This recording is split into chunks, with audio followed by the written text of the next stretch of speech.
Spring. A time when all of nature's creatures come to life. But wait, what's that? A pothole? And another? Don't wave the white flag just yet.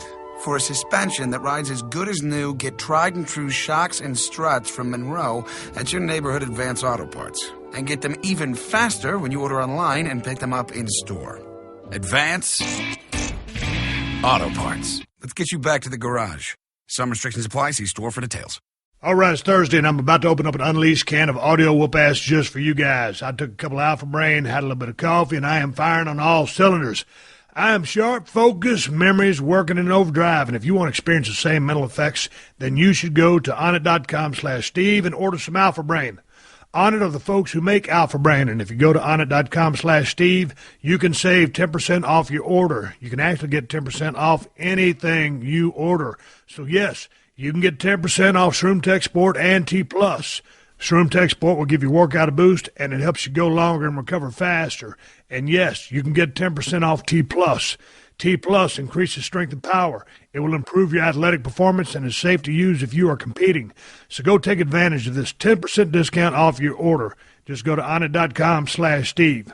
And another great thing about Onnit and all their products is if they don't work the way they're supposed to, you can get all of your money back, no questions asked. Money back guarantee. So go to onnit.com/Steve to get your 10% discount off all your supplements. That's onnit.com/Steve to get 10% off your order. The following program is a podcast1.com production. He started in a small town in Texas.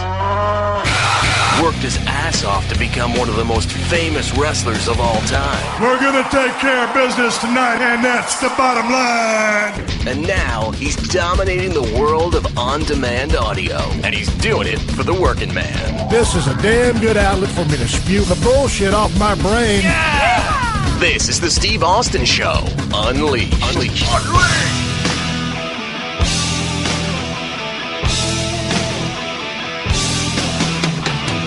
All right, everybody, welcome to Steve Austin Show. I am coming to you from the mean streets of Los Angeles, California. A bright, sunny Tuesday afternoon. Now, normally I record the open to the podcast on Wednesday and send it over to Stacy in the 90210 to put together. And my guest today is one of the co-founders of Firestone Walker Brewing Company, David Walker. Firestone Walker just celebrated over 20 years in the craft beer business, and they got a worldwide reputation as making some of the best beers on planet Earth. I'm going to talk to David Walker, and we're going to talk at the Firestone Walker Brew Pub right on the corner of Lincoln and Washington. If you haven't been there, you need to go there because they got some awesome beer, and you've got to try the food, which is off the charts. If I can give you a couple of recommendations, you got to try the Luponic Distortion. That's a IPA with rotating hops. We're going to hear about that as I talk to David Walker here on the show. Man, their Parabola is off the charts. The El Dorado off the charts. The Double Jack is another one of my favorites, the Pale 31. So anyway, if you're in the L.A. area, swing by the Firestone Walker Brew Pub on the corner of Lincoln and Washington. It's slam-packed. You can wait in line like I do sometimes. You can call ahead and make reservations like we do sometimes. David Walker coming right up here on the podcast. And we are talking craft beer and how he got in the craft beer business coming all the way from England. And on a personal note over here at 316 Gimmick Street, been a couple of surgeries going on in the house. Hershey, my prized chocolate lab, had a couple of lipomas removed from her this past week. You're thinking, Steve, what is a lipoma? It's basically, I believe, fatty tissue which can turn into a cancerous tumor. And once it gets big enough and you get those big lumps on a dog, that's what those things are. And so she had 3 of those removed just this past week, about 5 days ago. And she's healing up very nicely. She's probably got about 100 total stitches on her right flank, her left shoulder, and on another section towards her right hind leg or left hind leg. So she's a pile of stitches walking around here, and she's doing real good. I'm fixing to go get my surgery tomorrow morning, Wednesday at 8 o'clock. As you listen to this podcast, it's Thursday. That means I got my shoulder surgery yesterday. That's why I'm turning this in to Stacy on Tuesday. Right rotator cuff rebuild. I've had 3 MRIs. I knew before WrestleMania I had a torn supraspinatus and infraspinatus in my right rear shoulder, that rear delt area. Felt like someone shot me in the shoulder with a damn .22 Magnum. Hurt like, it hurt pretty damn good. And when I went to WrestleMania 32, I thought I'd be able to get away with throwing some punches, and that didn't work out so good. Those first few punches I threw at Rusev, everything in there ripped to pieces, really. So I increased the tears that were already there because I've had 2 subsequent MRIs to get to the bottom of this problem, and something going on with the bicep tendon in the front. But nonetheless, not to get into those are some of the specifics. I'll give you the details once I get the surgery coming back on air next Tuesday, and I'm just looking forward to getting this thing fixed. I've had my left rotator completely rebuilt in 2011, and that was 8 screws and 2 staples to relocate my biceps tendon. And out of all the surgeries that I've had, whether it's ACL, PCL, put my left knee, the C3, C4 fusion in my neck, the tricep reattachment on my right arm, the left rotator cuff rebuild. Rotator cuffs are the most painful, and they're such a pain in the ass just because of the nature of the kind of joint that it is, where they're located, a lot of nerves over there. Knees are a pain in the ass, but, that's pretty standard because it's a hinge joint. Tricep, same thing. It's a hinge joint. You just let that tendon grow back. Cervical fusion, I had the spinal stenosis, had that canal cleaned up, had that bone spur drilled off my spinal cord, piece of bone out of my hip fused up, but not a lot of pain. So that shoulder, they're a little bit different, and they're such a pain in the ass because the deal with the shoulder surgery is you got to wear this sling for about 4 to 6 weeks. It varies, and you got to keep your arm completely mobile, slung across your body in a sling, just like you had a broke arm or something. And there's a pad underneath there which keeps your arm stuck out about 5 inches off your body. Well, there's a little bit of pain involved in that, but they'll give you some medication for that. The real problem is, just sleeping. I'm a side sleeper, and I sleep on my right side, so that's going to change.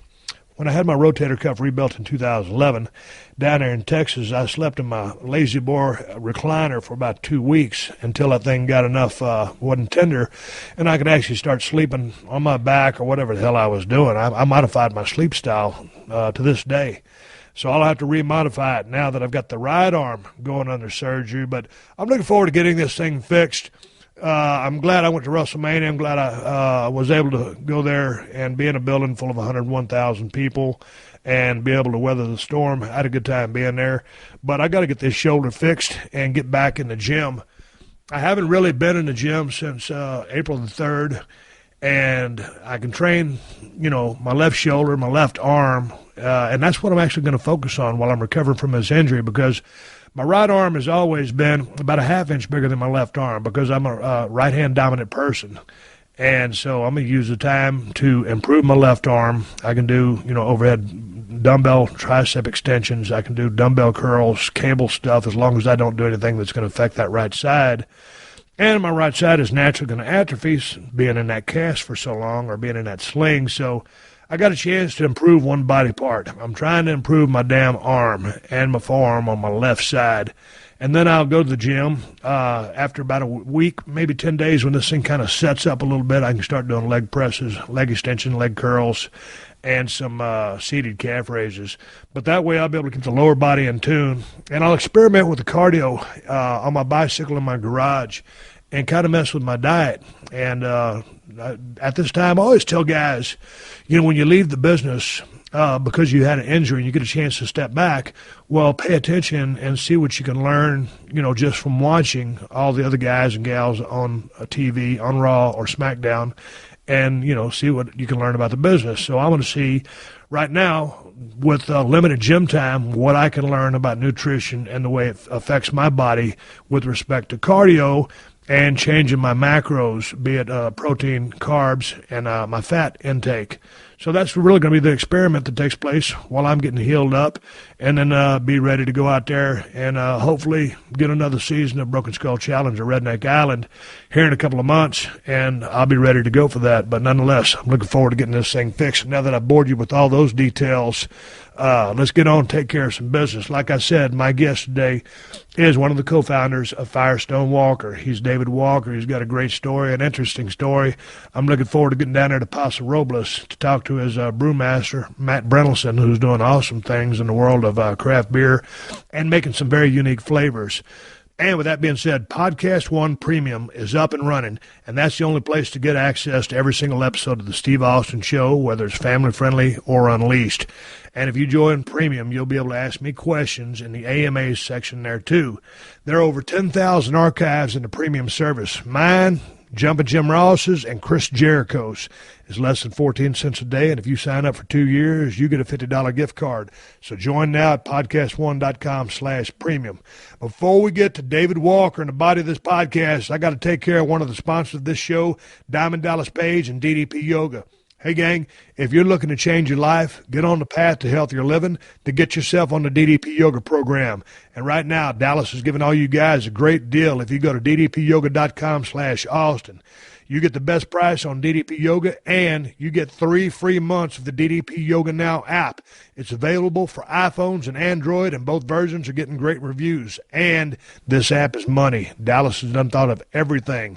You can do live workouts from the DDP Yoga Performance Center. You can access recipes, cooking demonstrations, and nutrition guides, and you can do it all from your phone. He's got a rewards program built into the app, too. You get points for the yoga you do, and then you can redeem those points for special rewards and DDP merchandise. Dallas is giving you everything you need to get on a path to healthier living, and he's making it as easy as possible. So get the DDP Yoga program at ddpyoga.com/Austin and take advantage of the 3 free months of the DDP Yoga Now app. Like Dallas always says, all you got to do is commit, so make that commitment now at ddpyoga.com/Austin. Steve Austin. Unleashed. All right, everybody, my guest today is David Walker, one half of Firestone Walker Brewing Company. I'm sitting here at the brand new Firestone Walker Brew Pub, The Propagator in Venice, California. Dave, it's good to sit here and talk with you. I got to say, I got a couple of beers on the table. Today is going to be a good conversation. How are you liking your new facility here in Venice? You know, it's we're still getting used to it. You know, for 3 years we've owned it, and we haven't. You know, we've been fooling around with permits and building it out, and so much anticipation with getting the place open. And now we've opened, it's a little surreal. I mean, we got, you know, real people who are in here drinking beer, and it's beginning to write its story as a location. You know, we own this place. It's here for a long time, hopefully, and you know, we're just sort of beginning a long journey.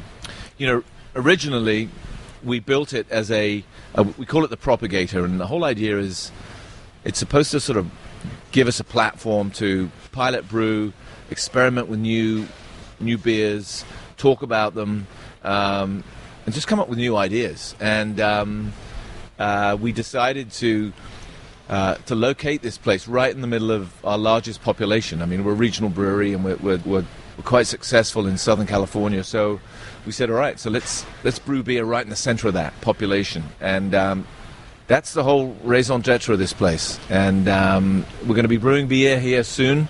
Now, what has been the headaches, hassles that go along with the paperwork? Because I know you guys have been wanting to brew for a while. You've got the restaurants in order. You're serving beer, but you're not brewing yet. Why so much hassle with the paperwork? I think it's twofold. I mean, first of all, I think we're not used to it. You know, we're based in wine country. We've been up there for 20 years. We're used to dealing with small municipalities and so forth. We come down here, and it's totally different. Add to that the fact that the city we're in has never had a brewery here before. You know, they're asking us questions like, does that fermenter explode? You know, these are questions you just don't ask if you've been involved with brewing beer. But that's not their fault. I mean, we have to educate them. But I just have no experience with anything like this, which is extraordinary considering you've got several thousand brew pubs in America. They say in America now, within 10 miles of where most people live, there's a brewery. It's extraordinary. So, you know, we'll get there. I mean, it's one of the largest cities in America. You think they'd figure it out. So. Man, give me a little bit of background, because you're David Walker. Yeah. There's Adam Firestone. Mm-hmm. You were born and raised in England. Amen. And I was talking to you just the other night while I was sitting down enjoying some fish and chips, which are awesome, by the way, and some beer. And I tell people it's so easy to screw up fish and chips. You don't realize when you finally get a real good batch of it, it's awesome here. So I suggest you come down here and try it. Yeah. But in talking to you, obviously I can pick up that you're a very bright guy. You guys have been hugely successful for 20 years. You're one of my favorite beers. Everybody in the craft beer world knows and loves your beer. So I'm just figuring, man, as smart as you are, you probably got some kind of scientific background or highfalutin college degree. Not the case. Right, absolutely. What happened in college? I mean, because to lead you down the trail, to get you in the States, to team up with Adam Firestone and partner this thing up as co-founders. Yeah, I'm the son that only a mother can love. I was actually supposed to go and study agriculture in Scotland, and that didn't work out. And why not? I was probably a little ADD. I just wanted to get on with life. And dude, as mellow as you are, ADD. I was at the time, okay. Believe me. I still am. I just sort of hide it under age. But I got swept up into the computer business at an early age, and that sort of really gave me a reason to, gave me a living actually in California, because obviously a lot of the stuff was happening over here. I got then slowly drifted down into wine country. But what got you in the United States? Oh, well, leaving England. Yeah, absolutely. I fell in love with a California girl.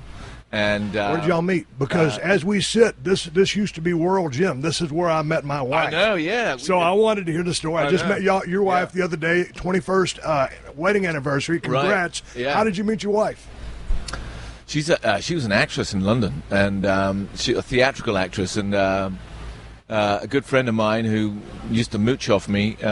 He was an actor too, and the deal was he could live in my house for free as long as the chorus line came home on Christmas on at weekends, and so that's the way it worked. But so I met her, and she was a California lady, and so we'd come backwards and forwards to California, and we ended up getting married. We ended up moving here, and she was from a sort of two-generational winemaking family, and so I got exposed to the central coast of California way before we lived there, and we ended up moving there as we built a family because it was sort of cheaper to live there than up in the Bay Area at the time. But how long did it take you to fall in love with California weather versus... I love England. Right. I've got a huge fan base in the UK. Right. But you got to love SoCal or NorthCal or especially wine country weather.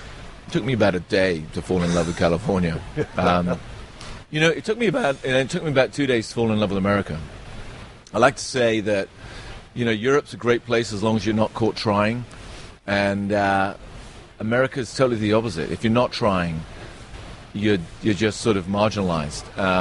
It doesn't care who you are. You could be a billionaire. You could be a guy straight out of school. If you're not engaged and you're not striving to do something interesting and be counted, it's not that you're discounted. It's just that America just sort of moves around you. And it was a British thing. I don't know. It just seemed to me at the time that in Britain it was a little constricting. And I think most Brits who come over here feel that sort of liberating cold air that's of opportunity. Right. And it's a very attractive place to be. What were you doing in the computer industry to make money? Everything. I mean, a lifetime ago, in the mid 80s, I was sort of part of the PC boom. We were installed. How did you get involved in that without a college degree? Did you just gravitate to it? Because you're just a little bit older than me, and I totally missed that curve, which I'm mad about now. Yeah. Because maybe I could have made a lot of money, but my brain does not work that way. It was a lot of it is luck, and I had a good friend who was sort of tinkering with the whole thing in London, and I sort of connected up with him, and he needed help, and I was a willing hand, and it went from there, and that's how it went. I mean, it was literally luck, and I'm very grateful for it, and I went from there. I mean, listen, I'm not an idiot. I mean, I sort of figured it out, and as we all did. I mean, everyone's now a hell of a lot more computer savvy today than they were. But yeah, no, that paid my bills. It gave me a platform to move to the next thing, and that's exactly what happened. So going back to the Firestone Vineyard in wine country, is it Paso Robles or Santa Barbara County? The winery was actually started by my wife's grandfather and father, and that goes from old Firestone Tire. Yeah, absolutely, yeah. The Firestone family, a fascinating family. Obviously they're multi-generational entrepreneurs, American entrepreneurs, great entrepreneurs, and my wife's father was he in his mid-30s got sort of likewise, like a little bit like myself. He got bitten by the sort of the artisanal bug. He threw down some roots in the center of California, and literally was one of the foundational people in the modern American wine movement. Would that have been Leonard or Brooks? That was Brooks. Okay. His father purchased the land, and Brooks developed it and created one of the first wineries in the area. And actually, when I first met Brooks, and this is before we started the brewery, I was always very inspired by his stories of telling the story of the American wine revolution, and you can draw so many parallels to craft beer and the American beer revolution. Right. And that man worked his ass off. I mean, he was running Crush. He was at the tasting room at weekends. Him and his wife Kate Firestone would literally jump in a van and drive around America 2-3 months a year, telling their story, selling their wine, and it was an all-in family operation. And both my wife and her brother Adam and their other siblings were deeply involved, and it's great. It was actually one of the reasons, I suppose, that I fell in love with my wife. Is she's very grounded. She's very connected to a sort of a work ethic and all the things that are wrapped up in a family enterprise like that. And it was really a great, great sort of certainly great foundation for us in terms of going to the next level and starting a craft brewery. So, but at that time, were you involved in the wine business, or were you still doing the computer thing? Just from what I gathered, Adam wanted to go into the craft beer thing, and he couldn't find really anybody to partner with. According to what I read, he found you, or because obviously you're married to a sister, and the two of you joined forces. We did Firestone Walker. A lifetime ago, so my wife and I were growing grapes, and so that we got a sense of we got sort of drawn into the wine community that way, and like I said, there's so many triggers that are similar to craft beer. Him and I talked about starting a craft brewery. He'd been in the bleachers of the American wine movement and watching his dad, and he sort of felt the same thing with craft beer. We both love beer. What did you grow up drinking in England? It was a range of beers, and obviously it was regional. On where you were. Where were you? I was down in the southwest of England, just outside of Plymouth, tiny little village town. There's a lot of cask breweries. I mean, the nearest really good brewery to me was a Cornish brewery called the St Austell Brewery, but. Just a lot of great. I enjoy Marston's. Marston's is a classic pale ale producer out of the centre of England. A lot of their beers, their pedigree is a pretty close beer to our double barrel ale. And that's your go-to beer here, unfiltered. Amen. Yeah, that DBA is. I mean, that's the beer that reminds me of home. That's the beer that I enjoy. I mean, it's reflexively the easiest beer for me to drink, and I enjoy it a lot. Are you into the hop movement at all with the IPAs, the way they've come on so strong? I mean, to me, just because I'm a rookie in this, dude, I enjoy it. But, man, for me, I'm caught up in the IPA wave, and it seems like everybody else is too. But I've read that you're not so much on the big hoppy stuff. Without question, I love hops. Union Jack, which we should have called Old Glory because it's an American IPA. I mean, it's a big American IPA, 72 IBUs. That beer is beautiful. I mean, I'm not a big fan of hopped beers that aren't balanced, and Union Jack has got a huge malt bill. That's the amount of malt that goes into that beer, and you need to create what I say are broad shoulders to really to magnify the beauty of the hops. If they're just sitting out there on their own, the experience is not balanced for me. So that said, English pale ales to me, there's hops in them. They're noble hops. They're the Goldings and. So I phrased that incorrectly then. So you just like it's not the hops. You want balance. It's the American style hops that obviously is the fuel for the American craft beer movement. And frankly now the whole sort of the way that's infected the whole international in a good way. Infected's the wrong word. It inspired the brewery movement worldwide. And it's that all of a sudden it's like hops can be aromatic. They can be flavor forward, they don't have to be mild like they are in a British beer. East Kent Golding is a delightfully elegant hop, but it's very, very mild. And I enjoy drinking a beer that's malt forward, and I'm just seeking out the hop in the background. I don't need it to be sort of hit me right in the nose. Whereas, a beer like recent beer we've made, Luponic Distortion, where we're using experimental cultivars and so forth. That thing just comes out and hits you right between the eyes. I mean, you want to cry. I love that beer, and I want to get to how it was created and talk about your brewmaster. But let me take you back to you and Adam. So there you go. You're going to decide to go into the craft beer business. This is '96. Right. I mean, what kind of did you have?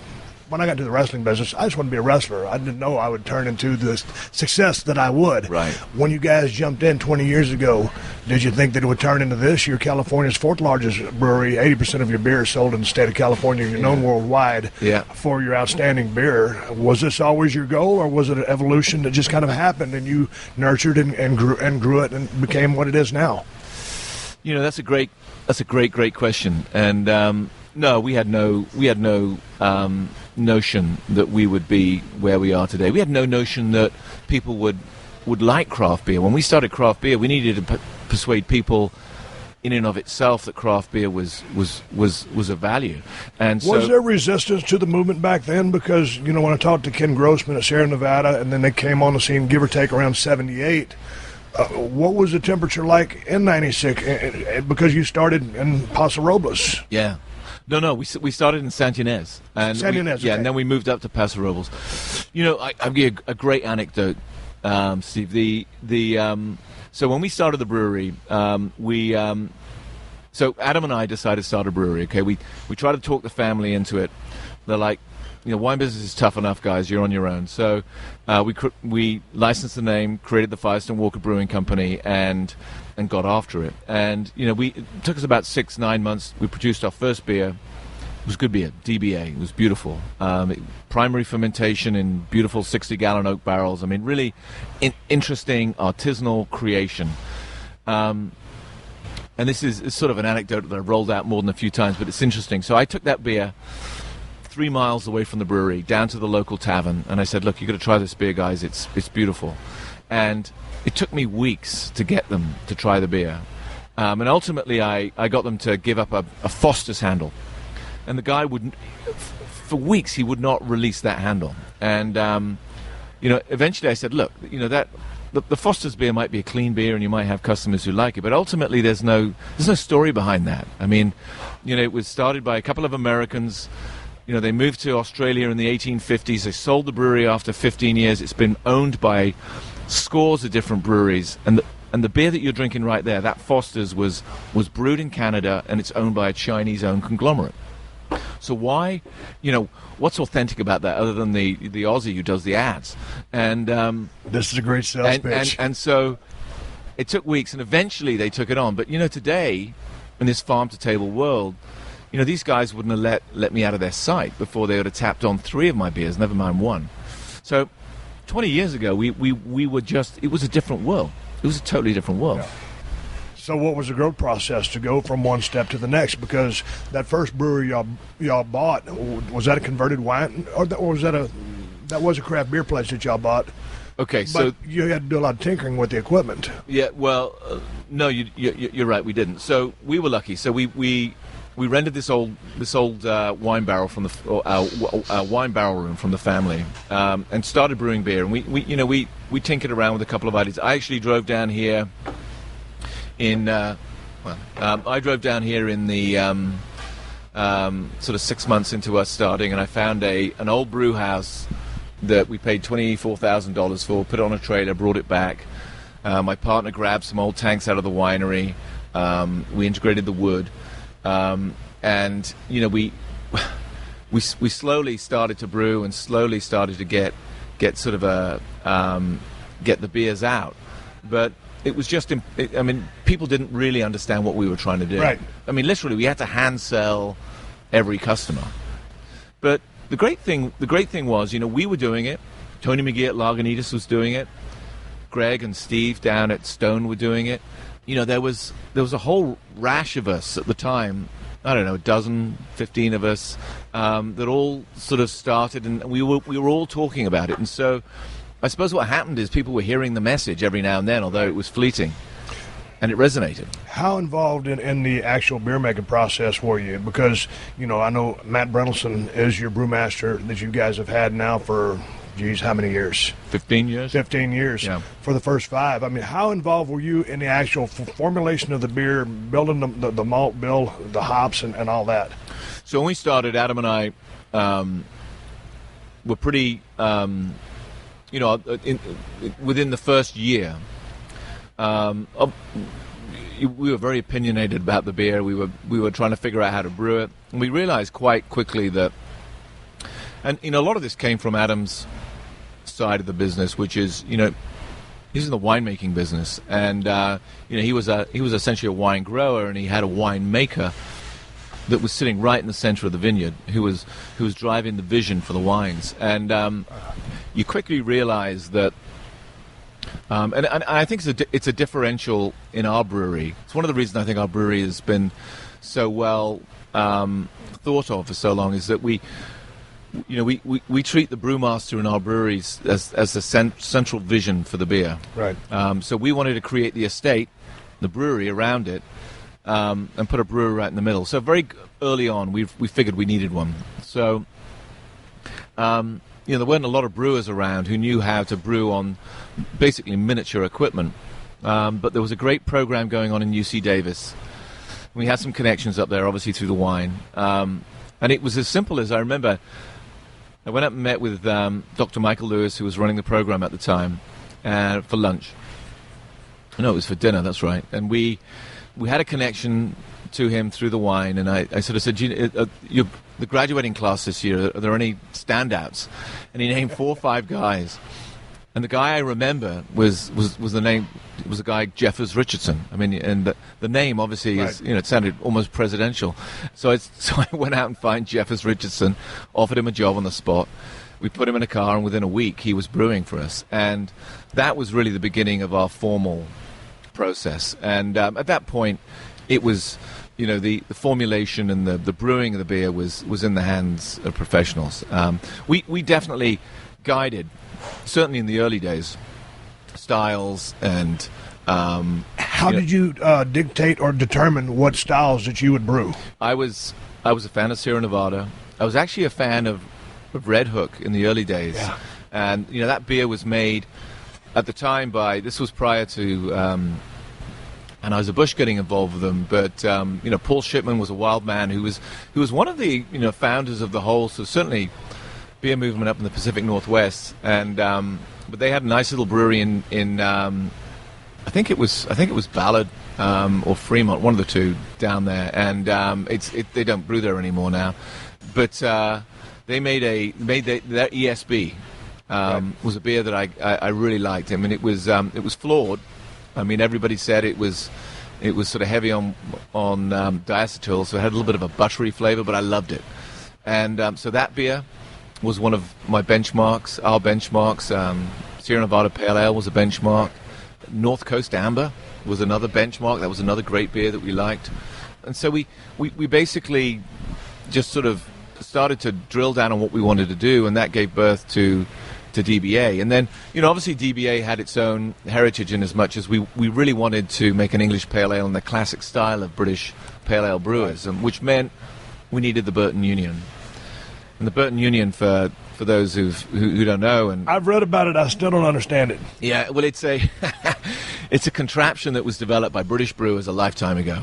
And what they used to do is they used to take some of the beer and it would go through these linked oak barrels. They were puncheons, sort of slightly larger barrels than wine barrels.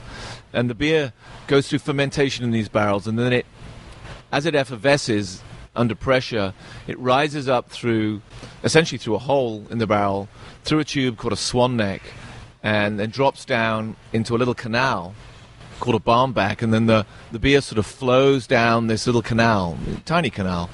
So these barrels are all linked, and so you might have, in a union, 50 or 100 of these barrels linked, all going through this unique athletic fermentation in a tiny little vessel, pushing the beer out through the swan neck. It flows, it effervesces down, and so you can go to Marston's Brewery in Burton right now. It's the only union left on the planet, other than the sort of Frankenstein version we have, and it's so beautiful. You stand in it, it's about the size of a football field, and you hear and smell this beer effervescing out of these barrels, and it's just fabulous. Anyway, so we set out to mimic that on a much smaller scale, obviously, and that was DBA. I digress, but that was what made that beer so interesting to us. So 5 years in, what happens to Jeffers? Because along comes Matt Brynildson. Right. So Jeffers fell in love. It happens to people, Yeah, I've done it a few times. So he fell in love with this lady who was running the lab at Sierra Nevada. So there was nothing. There was wild horses couldn't keep him. So he took off to Sierra Nevada and started a life up there. Went to brew for Ken Grossman and Steve Dressler, and he was there for a while. And what's fascinating, actually, I mean, this just shows you how small our world is. So Jeffers takes off and he has a whole series of other careers, and eventually he comes back and he joins Jim Crooks and helps set up our wild ale program, our barrel works. And then ultimately Melanie, she ends up resigning from Sierra Nevada after a fabulous career. She was, I think she was just ready to leave Chico. And before she could find a job, we snatched her up, and she now works for us down in Paso Robles. So, hey, I'm going to let you guys in on a little secret about TrueCar and the TrueCar app. You can use TrueCar to help you buy a used car. It ain't just for new car purchases. There are over 500,000 pre-owned vehicles available from TrueCar certified dealers nationwide. And there are over 11,000 TrueCar certified dealers. And TrueCar lets you get upfront pricing information on new and used vehicles and lets you see what other people paid for the car you want so that you feel confident you're getting a fair price. With TrueCar, via their TrueCar pricing curve, you see what other people paid for the car and you lock in your guaranteed savings. Then you can connect with a local certified dealer of your choosing, take them your TrueCar Guaranteed Savings Certificate, and make your car buying experience quick and easy. Over 2 million cars have been sold to TrueCar users by the TrueCar Certified Dealer Network. And TrueCar users save an average of over $3,000 off MSRP. So when you're ready to buy a new or a used car, visit TrueCar.com or download the TrueCar app to enjoy a better car buying experience. Some features not available in all states. Well, here's the thing. So Jeffers has gone. It's interesting because, man, I was just reading about Matt Brynildson. Here he is in Kalamazoo College. He gets a bachelor degree in chemistry, and he goes into hop chemistry. I never heard of hop chemistry. The guy was going to be a doctor. Okay, well, then he finds out he can actually make a living by brewing. Right. Well, Goose Island founder Greg Hall finds him. Yep. Like you found Jeffers. Yep. And he puts him on, and he goes on to brew for Goose Island. How did you guys get him from Goose Island? Because he got the urge to come west, right, to do the IPAs, and right, the craft beer movement was really swinging out here. Bingo. So how did y'all find him? So what happened is, here we are brewing in next to the winery, okay, cranking. All of a sudden, people like DBA, they're connecting with great tasting beer, They don't understand it, but they're drinking it. They love it. So we say, okay, we need to build a bigger brewery. And we start to build a brewery in that area, run out of money. So it turns into a giant warehouse, and we carry on brewing in the rented barrel space. And all of a sudden, a purpose-built brewery, a regional brewery that was built an hour and a half north of us, called the Slow Brewing Company, goes out of business. It's a shame, but, it happens. Eventually, we bought it off the bank, and it was a compelling reason. It was sort of more efficient for us to buy that brewery than finish out the existing one, and so we moved our whole focus north. When we arrive, the place is locked up and chained up, and it's been sort of out of business for 90 days. When we arrive, Adam and I are walking around in the building, and literally Matt is sort of dinking from tank to tank and then leaving the building. He actually is entering the building illegally. And what had happened is Matt had moved out from Goose Island to run this brewery. The brewery had gone out of business. He didn't have a job. He hasn't confirmed this. I'm not even sure he had anywhere to live. I mean, He was like bunking on people's couches. But the only thing he knew to do was to keep the beer fresh. And so he was actually keeping the beer alive in that brewery while it was going through this transition. So that spoke volumes to us. And so we just said, hey, do you want to join up?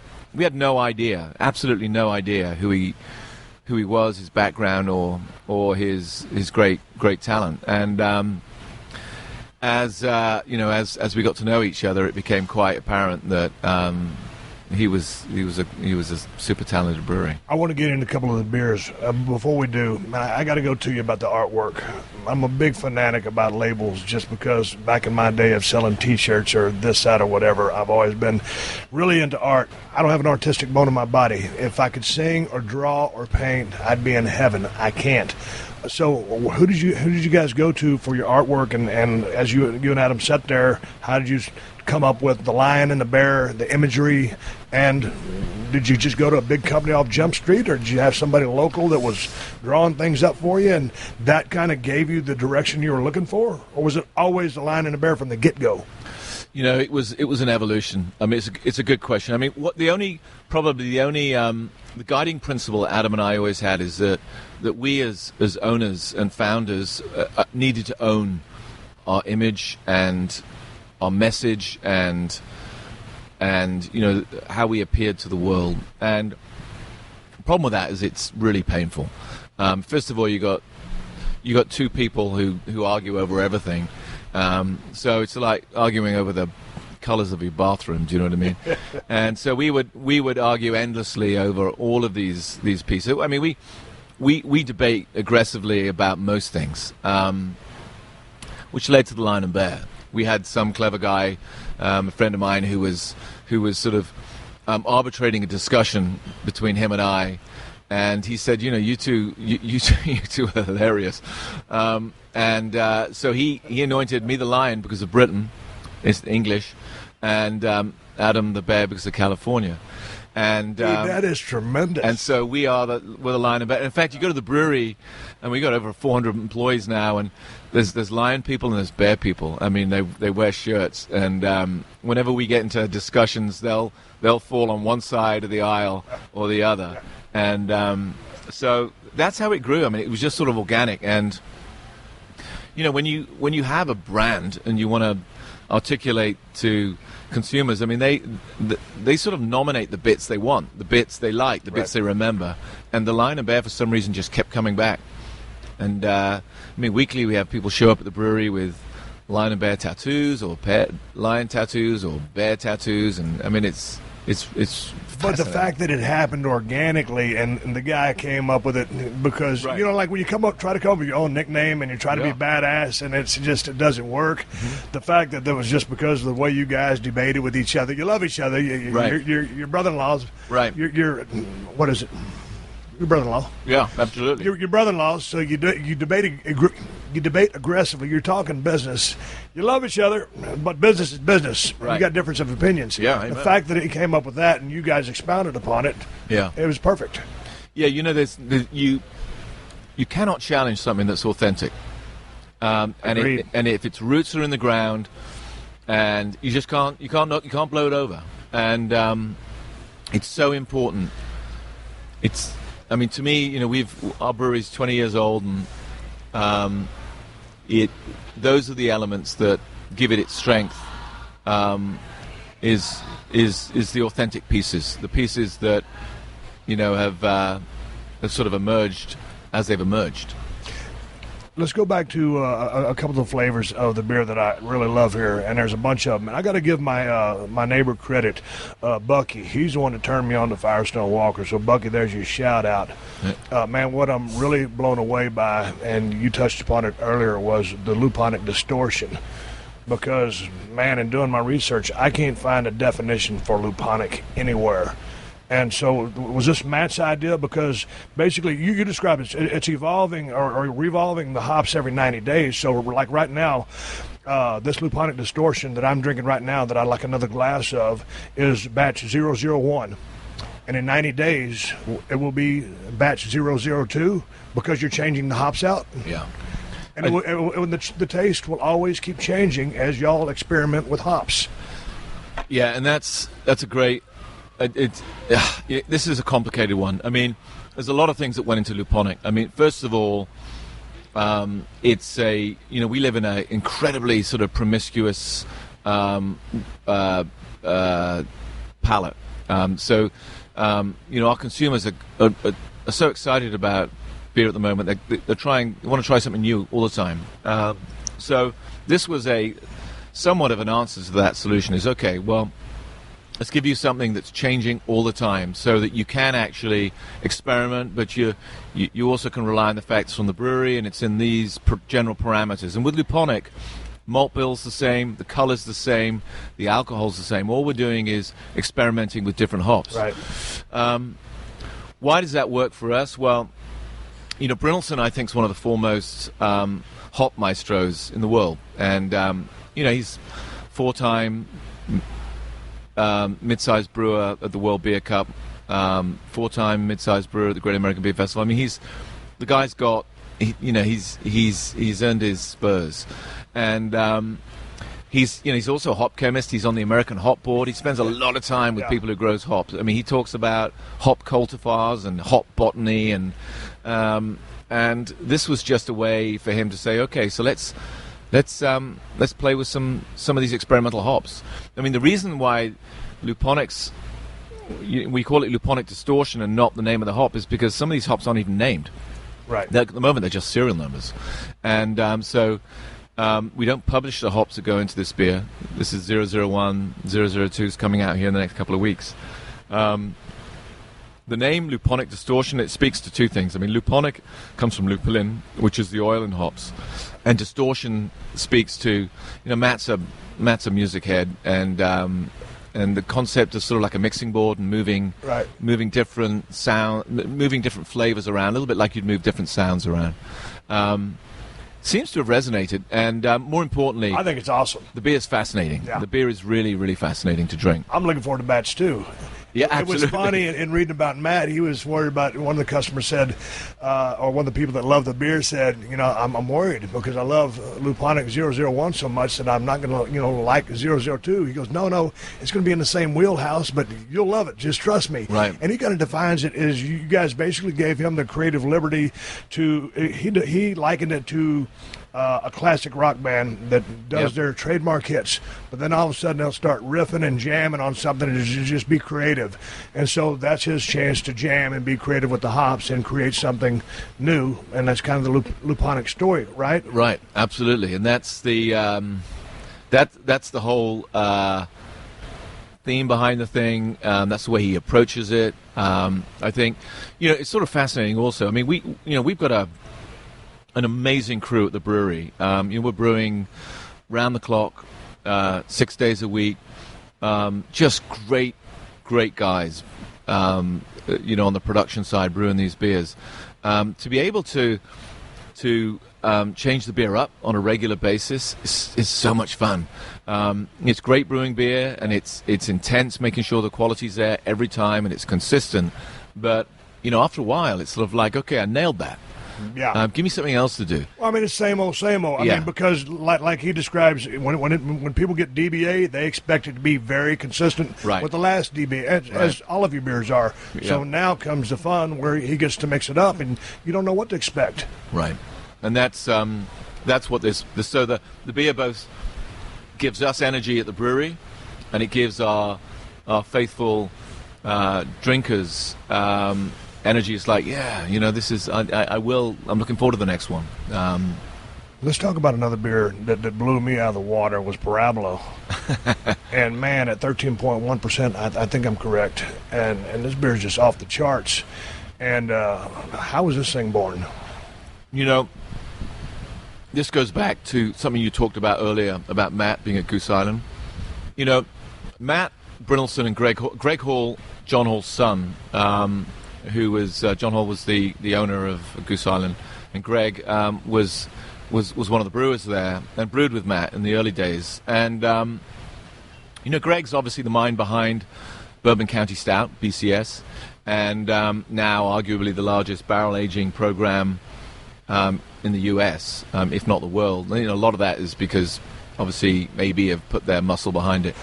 But Matt was, they were riffing on beers at that time, back in the early 90s. And they were throwing beers in bourbon barrels and experimenting with them and so forth. So when Matt showed up in California, he did the same thing. I mean, the first Christmas party we had, he pulled out this beer that had been aged in bourbon barrels. It's like, what's this? Yeah. And tasted great. And so what he did for several years is he would bring these bourbon barrels into the brewery, and it was actually fascinating. He used to have this guy called Tom Griffin out of the South would bring him up in this old horse trailer, and he'd unload these barrels, and the brewers, and it was a small crew at the time, we'd all sort of pull out of the brewery and pull out the Angel Share and roll these barrels around. They throw some beer in them, and then they just go and hide them, put them away places. And it was a little bit like sort of an eccentricity within the brewery. I mean, we never ever thought we would sell these beers. Yeah. And then one day, we decided to celebrate an anniversary. It was our 10th anniversary, and we said, so what can we do that's special? And Matt said, well, we got some of these barrel-aged beers, let's blend them, and let's go grab some of my buddies around here, some winemakers, and let's bring them into the program, because winemakers are reflexive blenders. I mean, whereas brewers have been trained and constrained to live in a very sort of Teutonic, regimented world, and wine guys, they're throw some of that in or pull all of that out, and they're a little bit more fluid in the way that they, no pun intended, florid maybe is a better word, in how they approach these things. Anyway, point being is one of those component beers that went into that anniversary beer was Parabola. And Matt, Matt called the beer Parabola because a lot of these beers are mathematical equations when you look at them, and so we're always pulling out calculators to work out what the specific gravity is, and a bunch of other stuff. So the other beer that I want to talk about was the anniversary blend that you just talked about, 19, right, because Rob down at El Segundo turned me onto that. I had never had that. I was over at his house. He goes, because he's a big fan of y'all's beer, and they make great beer themselves. And he poured me a glass of that, and we shared a bottle together, and that blew me out of the water. So now I know how that was born. But y'all had the foresight to start doing stuff like that. It did, and once again, it brings beer culture into the discussion. It makes us a lot more creative as brewers. Let's talk about getting some people over here, because every time I come over here, dude, you guys have been slammed. You got to have reservations to get in this place almost. I mean, please come. It's on the corner of Lincoln, Washington. It's the Old World Gym. It's the Firestone Walker Brewing Company, and it's badass. If we're trying to talk to someone who just drinks the normal beer, which I used to drink before I got into the craft beer movement, and had so much fun exploring and go through these different beers. Dude, the Pale 31 is awesome. it's a mild step in. It's it's nice. It's refreshing. It doesn't just smack you in the face with, hey, I'm real hoppy, and so I would recommend someone try that. Yeah, it's probably a little bit like your world. There's people in your world who you and your peers respect as being unbelievably good at what they do. Right, Ric Flair. And the rest of the world doesn't. And they don't quite see that person. But you sort of like, that's the gold standard right there. Pale 31's that beer. We've won more awards with that beer. And it's probably the most balanced and elegantly conceived beer. I mean, it's just so good. And I always know when I'm talking to someone who's got a really good palate, because when they talk about our beers, they talk about Pale 31. Because it's such a good beer and perfect for its style, and actually, very connected to the American craft beer styles. How long has Pale 31 been around? 15 years. Oh, so it's been around. Oh yeah, for a long, long time. It was one of our. It was because Union Jack was my first foray. Yeah. into y'all's beer. So Pale 31 was it was a derivation on our original pale ale we made called Windsor Pale Ale, and it was our second beer after DBA. You said that Union Jack should have been Old Glory. Have you ever thought about coming back out, or now just coming up with a beer called Old Glory? It's not a bad idea. Before we wrap this up, in an interview with Matt Brentelson, I can't remember the publication, but and I think you guys listed all the ingredients to all your beers, for a big period of time or for a period of time, and so not so fast with luponic distortion, because all of a sudden everybody started going towards these hops because y'all mentioned them. Yeah. And there was a shortage of hops. Yeah. Because a lot of people don't understand, man, you can get in the beer business, but if you're not signed up to get X amount of hops from this grower, you ain't going to have enough hops to make your beer. Yeah. Right? No, I mean, because it takes 8 to 9 years to create a new hop. I'm not sure it takes that long, but some of these smaller hops can be, some of these smaller hops can be grown on a much more limited level. I mean, like Bavarian Mandarina that went into Easy Jack. Once we'd developed that, we literally had to tie up the world market for that, and we didn't make a lot of it. I mean, there was just not a lot of it out there.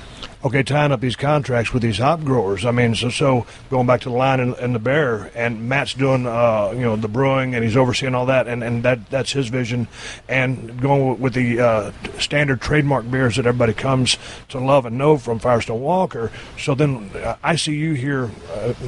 I'm turning into I'm a local. Right. Or regular. Good. So I only live a couple of blocks down the road. But so I see you doing your thing. But what is your thing, and then what is Adam's thing as pertains to the business model? Well, we've swapped backwards and forwards depending on what we do. But for the material part of the last 10, 15 years, Adam's very involved in building out the physical brewery and essentially helping Matt develop his vision in terms of the overall brewing side. Then him and I actually, we run the business together. We're both in charge of driving culture and telling our stories. I spend a lot more time, obviously, out telling the story of the brewery, and just sort of, I'm quite involved, obviously, with the greater side of the craft beer revolution, which is the sort of associations that oversee craft beer, and I think that's important. It's important that the ecosystem that we're trying to grow our brewery in is healthy. It's still very much a small company, so we're doing everything from. It's a big small company. Yeah, no, you're right. It is a big small company, but breweries are magnificently inefficient. I mean, you have to. We employ a lot of people, and keeping everybody on track, keeping everybody happy, keeping everybody focused on what we're supposed to be doing. What's the right beer to make? What's the right message? How do we tell our story? There's a lot of moving parts, and that keeps both of us pretty busy. What is Adam's background? Because it seems like you're an entrepreneur, guy that learns on the fly, on the job training, and is adaptable. What is his background? So he's obviously wine grower, wine producer. But a guy that was out in the fields doing that, or college educated and degree? Yeah, Marine Corps. Right. Picked up a law degree in the Marine Corps, and very sort of, involved in the Gulf War, and so he he was his background was was very much in that area. And to a certain extent, obviously, lent itself to the winemaking side. It's lent itself to sort of understanding, the elements that go into producing, a large amount of wine or beer or you name it.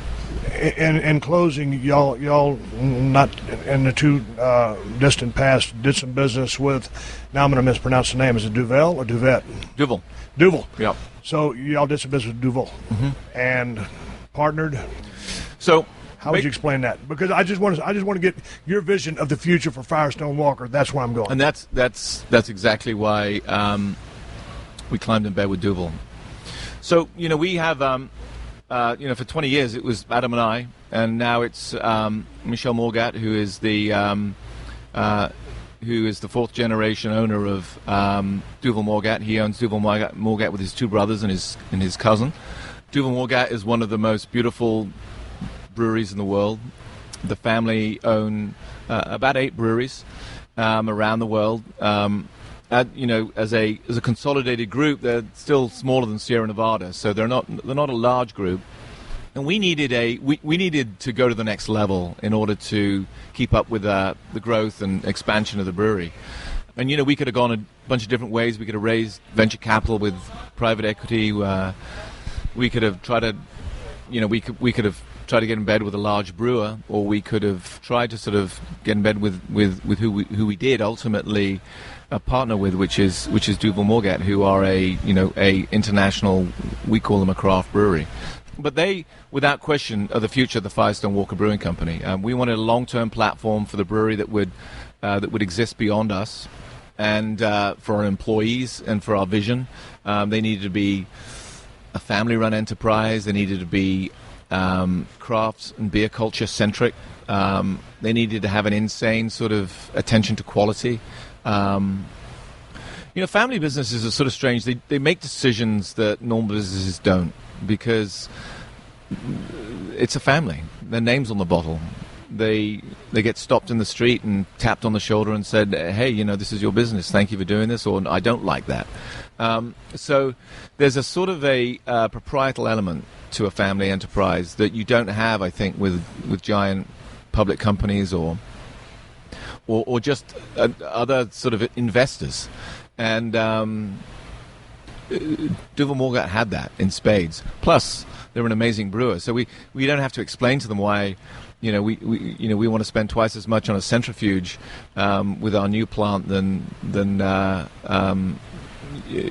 someone else would. I mean, they understand these things. And talking with Ken Grossman down there at Chico at Sierra Nevada, he seemed like he's friends with everybody in the craft beer business because he's been around since '78. Yeah. And you mentioned the guys from Lagunitas, Stone, Sierra Nevada. I know you're a fan of their Pale Ale.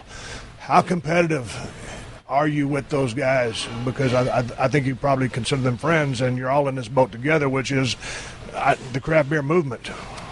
It's so far so good, and a lot of that has to do with the fact that we sort of all share the same problems, that we share the same enemies. Who would you call an enemy? An enemy is the indifference of beer culture. Prior to us showing up, beer to most people was sort of refreshment and good times, and our message is there's more to it. And that's the message of every craft brewer. So, what I mean by the enemy, it's an indifference. It's a bland palate, and that's rapidly going away. Gotcha. So, we're all well said. We're all spreading the same message, right? And so there's there's solidarity in that, some esprit de corps. So that really is the overwhelming thing that knits us together. Without question, we have different opinions on stuff. We bang into each other in the market, but so far it's a great community to be part of. Last thing I'll mention before we go home, because we got pizzas, got chicken wings or buffalo wings and things sitting in front of us, and I want another beer. The El Dorado, I got to give that a shout out because I was in here the other night. Y'all had run out of Parabola, right, and the guy suggested El Dorado, and it tasted almost exactly like Parabola, but it wasn't the same color, whereas Parabola is almost black. Yeah. And then El Dorado is just kind of a little dark but clear. and it's an amazing beer, but it again clocks in at about 13%. Yeah. That is something that is off the charts, and you've got to swing by here to try that beer out. How was that beer born? It's amazing. And it's bourbon barrel aged, too. It is, So there's method to our madness. So we release 7 or 8 strong ales. Parabola, Sticky Monkey, Eldorado, Velvet Merkin, Bravo, Double DBA. And these beers are all colors in a palette that we use to paint our anniversary. And they're component beers. Eldorado's role in this is it's a blonde barley wine, so it brings color. And so if we want to lighten up the color in the final blend, we blend in more Eldorado. Sticky Monkey is it's technically I think a Belgian quad. I mean, there's a lot of Belgian candy sugar in that beer, and it's super sweet, like tiramisu in a glass, and that brings sweetness. Eldorado is there's a hop in this, Eldorado obviously, and the color. Those bring the elements of Eldorado. So Eldorado was conceived to solve a particular issue in building the anniversary, and it stands on its own legs, as you can see. I mean, it's an interesting beer. One of my biggest things that back into my career in professional wrestling was Hell Yeah. So then, and Eldorado, not only is it's an outstanding beer, but who in the hell came up with that name? No pun intended, because it's awesome. Well, it comes from the hop, as always. So Eldorado? Yeah. And that's a hop? Eldorado is the Eldorado. hop. So we called it. So we called it Eldorado. Awesome idea. Hey, it's good beer. I'm going to sit here with David Walker, my guest today on the Steve Austin Show. I'm at Firestone Walker Brew Pub here in Venice, California, right on the corner of Lincoln and Washington. Man, if you're in the area, swing by. They make badass beer. Everybody knows that. If you've had their beer, if you want to try it, come experiment. If you just want to come to eat, they got badass food, and that's the bottom line because I said so. Thank you, David. Amen. Thank you. All right, everybody, give me the go-home cue. It's time to wrap up this podcast and ride off in the sunset. Before I do, I want to thank David Walker of Firestone Walker Brewing Company. They make some badass beer, and they got some badass food over there at the Brew Pub on the corner of Lincoln and Washington. And if you're in this neck of the woods, stop by and have a pint. They also do growler fills and all kinds of stuff over there. I highly recommend the place. It's a good vibe, and they make badass beer and great food. Did I mention that yet? Hey, man.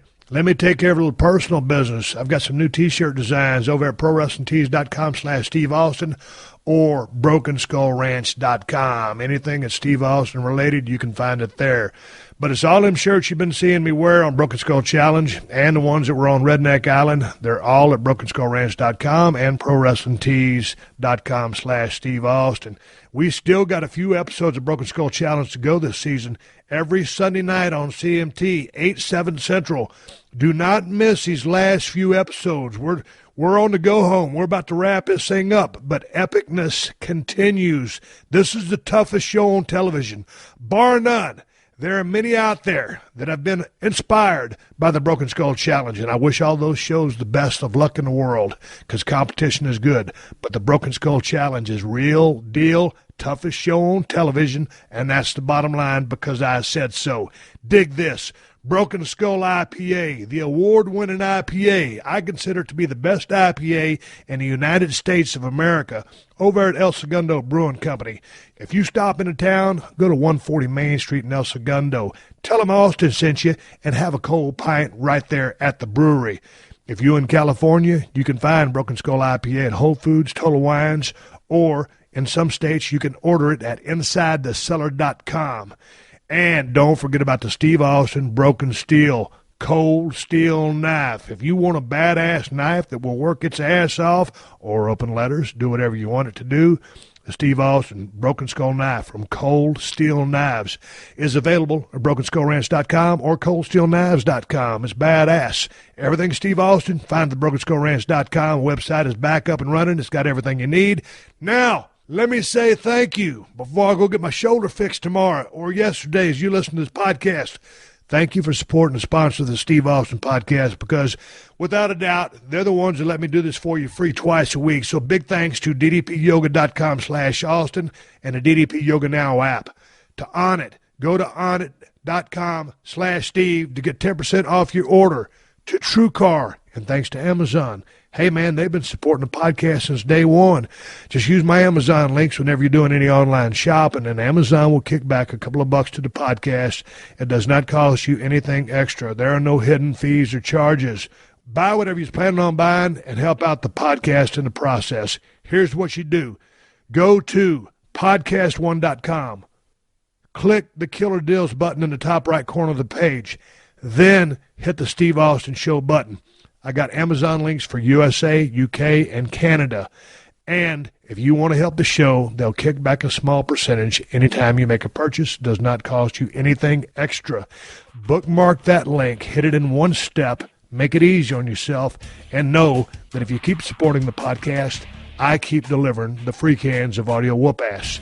Hey, folks, keep listening. The 60-second AP News headlines are coming up next. Until then, my name is Steve Austin, and I will catch your ass down the road. Download new episodes of Steve Austin Unleashed every Thursday at podcastone.com. That's podcastone.com.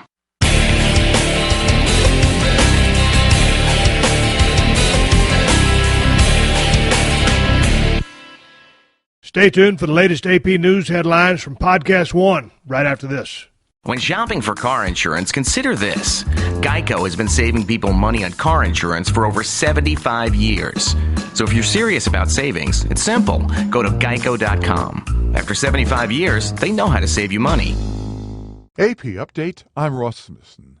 Adam Schiff, the ranking Democrat on the House Intelligence Committee, says U.S. officials are talking to French intelligence personnel as they try to determine what caused a Paris to Cairo flight to fall out of the sky over the Mediterranean. Is there any information that we have that would shed light on any of the passengers?